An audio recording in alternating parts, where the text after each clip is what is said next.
तो दोस्तों finally trending star Khesari Lal Yadav का एक बहुत ही धमाकेदार होली सॉन्ग आने वाला है। जी हाँ दोस्तों, जिस सॉन्ग का नाम है खेसारी की पिचकारी मोटबा।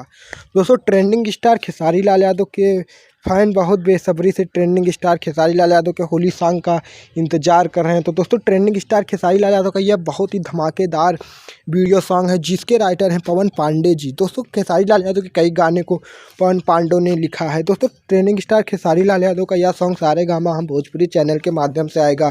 दोस्तों ट्रेंडिंग स्टार खेसारी लाल यादव के साथ साथ इस सॉन्ग में आपको नज़र आने वाली हैं सुपर एक्ट्रेस अक्षरा सिंह, जो कि काफ़ी फेमस और बहुत ही बड़ी एक्टर हैं। दोस्तों ट्रेंडिंग स्टार खेसारी लाल यादव के साथ अभी एक गाना आया था पानी पानी हो गई, जो कि काफ़ी फेमस हुआ और एक महीने तक ट्रेंडिंग पर नंबर 1 ट्रेंड किया। दोस्तों ट्रेंडिंग स्टार खेसारी लाल यादव का यह धमाकेदार होली सॉन्ग हम लोगों के बीच में आने वाला है। तो दोस्तों ऐसे ही भोजपुरी से जुड़ी न्यूज़ जानने के लिए हमारे चैनल को सब्सक्राइब करें, क्योंकि हम अपने चैनल पर ट्रेंडिंग स्टार खेसारी लाल यादव से जुड़ी और सभी भोजपुरी के स्टारों से जुड़ी ट्रेंडिंग न्यूज़ आपको देते हैं। मिलते हैं नेक्स्ट वीडियो में।